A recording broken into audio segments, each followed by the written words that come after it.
Assalamualaikum warahmatullahi wabarakatuh. Saya Tuti Alawiyah, mahasiswi Universitas Pancasakti Bekasi dari NR4.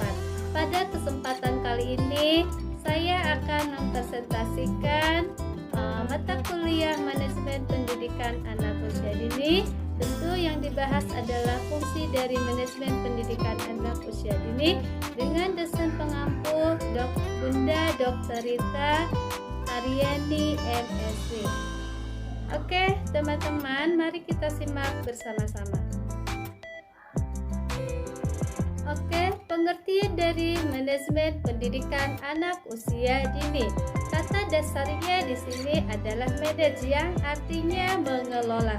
Jadi, manajemen memiliki arti pengelolaan, pengarahan, pengaturan yang ada dalam sebuah lembaga.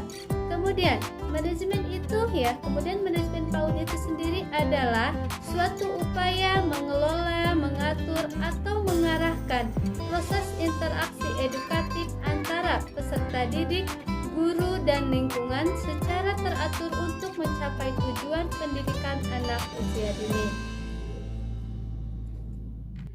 Dalam manajemen pendidikan anak usia dini tentunya ada beberapa aspek. Tentu yang pertama program pembelajarannya, kemudian tentang kesiswaannya, kemudian kepegawaiannya, kemudian ada sarana prasarana, kemudian keuangan, dan hubungan dengan masyarakat.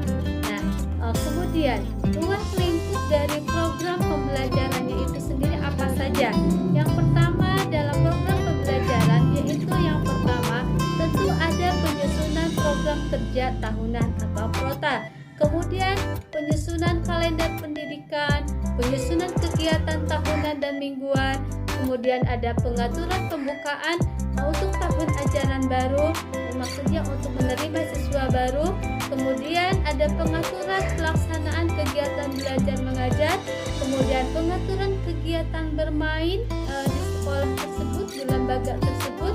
Kemudian ada pengaturan kegiatan evaluasi setiap kegiatan pembelajaran, kemudian pengaturan kegiatan bimbingan dan penyuluhan. Tentunya baik dengan bimbingan orang tua ataupun penyuluhan kepada orang tua siswa. Kemudian ada kegiatan penutupan tahun ajaran. Tentunya di sini diperlukan keterlibatan orang tua. Selanjutnya dari aspek manajemen pendidikan anak usia dini, yaitu aspek yang kedua adalah kesiswaan. Tentu yang pertama dalam kesiswaan itu ada perencanaan kesiswaan, kemudian pengaturan penerimaan siswa baru, kemudian ada pengelompokan siswa, pencatatan kehadiran siswa, kemudian ada pembinaan disiplin siswa, dan ada pengaturan mutasi siswa, kemudian ada pengaturan kelulusan dan pengaturan pelaksanaan program layanan khusus.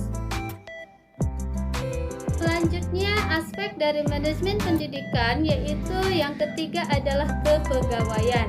Tentu ruang lingkupnya di sini ada perencanaan pegawai, kemudian pengadaan pegawai, kemudian maksudnya penerimaan pegawai baru, kemudian pengangkatan pegawai, pembagian pegawai, kemudian ada pengembangan pegawai, kemudian kepengurusan kenaikan pangkat untuk pegawai, kemudian ada pengurusan mutasi untuk pegawai jika pegawai tersebut ingin pindah tentunya. Kemudian ada pemberhentian atau cara pemberhentian untuk pegawai jika terjadi mungkin sesuatu hal yang di lembaga tersebut tidak diinginkan, dan tentu semuanya sudah diatur bagaimana cara pemberhentian untuk pegawai tersebut.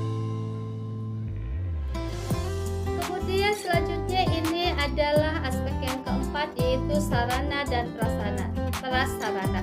Ruang lingkupnya terdiri dari pengadaan sarana dan prasarana, kemudian pendistribusian sarana prasarana, pemakaian sarana prasarana, kemudian sarana tersebut tentunya harus ada pemeliharaan, kemudian ada inventarisasi dari sarana dan prasarana yang ada di lembaga.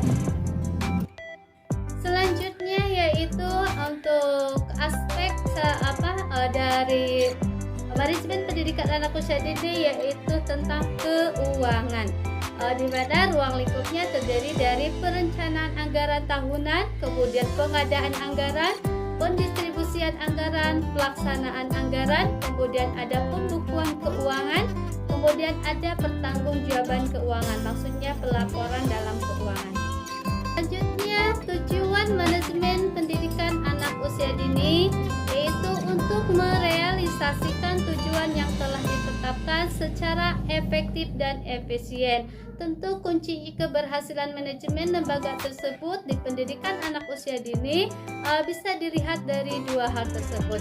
Tentunya ini yang pertama itu adalah tujuannya tentu untuk mencapai tujuan yang efektif, di mana efektif dalam manajemen PAUD dapat diartikan sebagai indikasi terlaksananya semua program PAUD secara tepat serta melibatkan seluruh komponen lembaga PAUD tersebut. Yang kedua yaitu tujuan yang efisiensi. Di sini tentunya efisiensi ini atau penghematan, yaitu di mana dalam program pendidikan anak usia dini bisa terlaksana dengan sumber daya yang seminimal mungkin. Dan memang ya dalam prakteknya secara nyata di sekolah atau di suatu lembaga, manajemen pendidikan anak usia dini yang efektif dan efisien ini tidaklah mudah diimplementasikan secara operasional, sebab untuk pengertian efektif dan efisiensi ini terlalu akademis secara dan agak sulit dijabarkan ke dalam hal yang konkret gitu ya.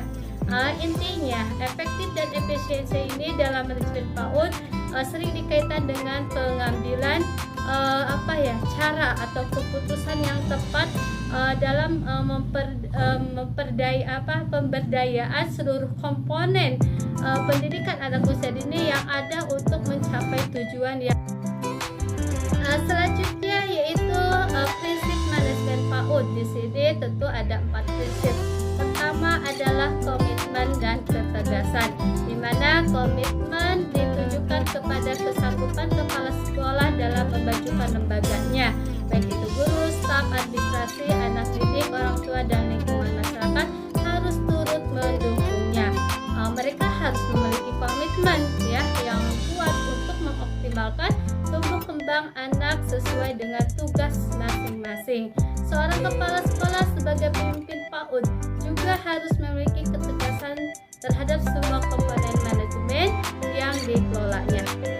Kemudian yaitu profesionalisme, di mana profesionalisme ini berkaitan dengan kedisiplinan dalam menjalankan di suatu lembaga sesuai dengan standar prosedur yang berlaku, di mana lembaga PAUD yang dikelola dengan profesional akan lebih unggul dan tampak lebih rapi, disiplin, akan lebih teratur dan jelas dalam pelaksanaan programnya. Selanjutnya yaitu komunikasi dan koordinasi. Dalam sebuah lembaga PAUD pasti bisa banyak melibatkan komponen sumber daya manusia.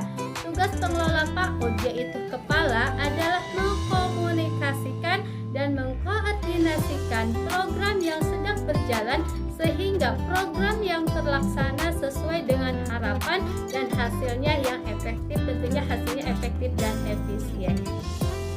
Selanjutnya fungsi manajemen pendidikan anak usia dini. Dengan adanya manajemen PAUD ini maka di sini akan mempermudah bagi pengelola atau kepala PAUD pendidikan usia dini suatu lembaga untuk melakukan tentu pertama fungsi perencanaannya gitu ya dalam penyelenggaraan pendidikan anak usia dini di mana sudah dituangkan ke dalam visi misi lembaga. Kemudian ada pengorganisasian. Selain dari perencanaan tadi yang matang, maka di sini penting dalam suatu untuk mencapai programnya supaya berhasil dalam suatu lembaga, maka perlunya pengorganisasian, pembagian tugas tentunya ya, pembagian tugas secara profesional sesuai dengan kemampuan yang dimiliki masing-masing sumber daya individu yang ada di lembaga tersebut. Selanjutnya yaitu fungsi kepemimpinan. Seorang pengelola PAUD tidak boleh disibukkan dengan pekerjaan intern lembaga yang dipimpinnya. Ia harus melihat keluar mencari ide dan inspirasi baru agar PAUD yang dipimpinnya atau lembaga yang dipimpinnya itu bisa lebih maju. Maka pengelola juga harus mengajar di kelas, tentu jam mengajarnya tidak sebanyak guru-guru lain karena ia juga harus tahu kondisi lapangan dengan instansi yang dipimpinnya, sehingga ia mengetahui persis program yang bagaimana yang seharusnya yang dilaksanakan di lembaga tersebut. Selanjutnya, fungsi pengawasan. Dengan adanya manajemen PAUD, pengawasan akan menjadi lebih mudah karena pengelola PAUD akan membagi pekerjaan terhadap individu-individu yang terlibat guna untuk mencapai tujuan. Dalam sebuah rencana, program harus diawasi, tentunya harus dikontrol, disupervisi, yang tujuannya bukan untuk menilai baik atau buruk, akan tetapi seorang kepala sekolah harus memberikan motivasi, arahan untuk lebih mengoptimalkan lagi hasil kerja yang dicapai para individu itu untuk bisa mencapai tujuan yang sesuai dengan harapan. Kemudian dalam manajemen pendidikan anak usia dini dapat disimpulkan bahwa manajemen pendidikan usia dini dalam suatu lembaga pendidikan anak usia dini tentu sangat dibutuhkan agar semua tujuan visi misi di lembaga tersebut bisa tercapai dengan tujuan yang sudah direncanakan, tentunya dengan tujuan yang efisien dan efisiensi. Baik teman-teman semuanya, demikian yang bisa saya sampaikan. Terima kasih atas perhatiannya. Semoga bermanfaat untuk semuanya dan semoga kita bisa mengelola lembaga kita semua dengan lebih baik dan lebih baik lagi. Terima kasih. Assalamualaikum warahmatullahi wabarakatuh.